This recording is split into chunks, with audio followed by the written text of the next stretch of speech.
everyday life in the Soviet Union, the shopping runaround. The author Hedrick Smith was head of the New York Times office in Moscow from 1971 to 1974.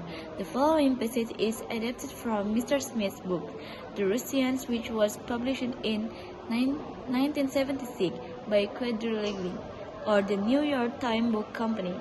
First, I had heard about consumer shortage before going to Moscow, but only when we began to shop there did Russian consumers' problems really have meaning for me.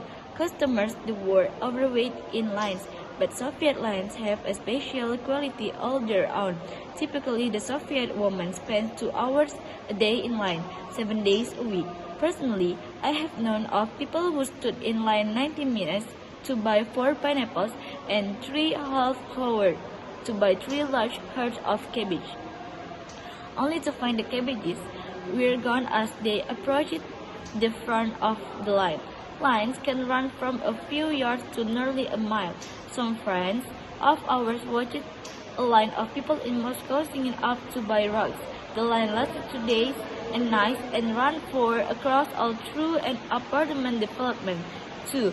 In spite of all of this, the natural reaction of a Russian woman when she sees a line forming is to get in it immediately, even before she knows what is being sold. However, Soviet lines are more fluid than they appear. In most stores, for example, shoppers must stand in not 1 but 3 lines for any purchase. The first, to select a purchase, then find out its price. The second, to pay a cashier somewhere else in the store and get a receipt. And the third, to go pick up the purchase and turn in the receipt. 3. But in a dairy store one morning, I found out that the game is both simpler and more complex than that. I went in to buy some cheese, butter, and bolognese sausage, which were in 3 separate departments, each with its own line. 9 lines. 4. Rather quickly, though, I noticed that experienced shoppers were skipping the first stage. They knew what most items cost, so they went directly to the cashier for the receipt. After studying prices, I did that too. Then I went to the cheese line, the longest probably to 20 people, to get the worst over with first. I was in line less than a minute when the woman in front of me asked me to hold her place. She darted off to the butter and milk line. The cheese line was moving so slowly that she got her butter and milk and returned before we had advanced 3 feet. I decided to take the risk too, and I got back with my butter while the cheese line was still inching along. 5. Then it suddenly occurred to me that all over the store, people were getting into line, holding places, laying, returning. Everyone was using the cheese line as home base. That was why it was barely moving. It kept expanding in the middle, so I got the man behind me to hold my place, and I went off to buy my bolognese. Once again, it's worth it. It took me 22 minutes to buy butter, sausage, and cheese. But instead of being furious, I felt as if I had beaten the system. 6. This competitive shopping gives an atmosphere of tension to Russian life. People barge into stores and bump into each other with face set in combative expression. You have to understand, said a kind, gray-haired person, that for as long as we can remember, shopping has been a struggle. Life is a struggle. 7.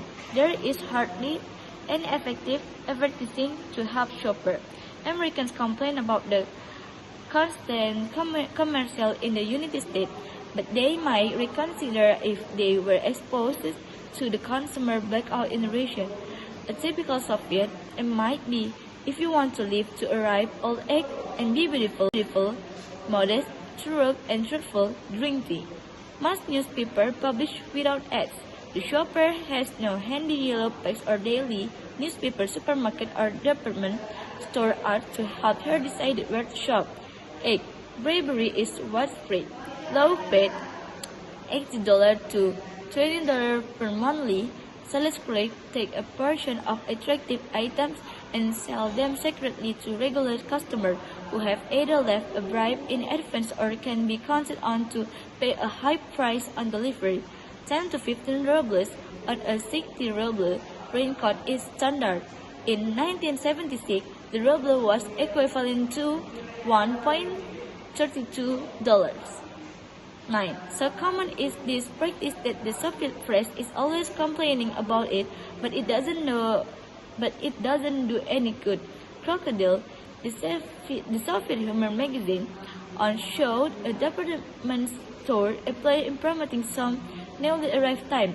Dear customer, in the leather goods department, 500 imported women's purses have been received.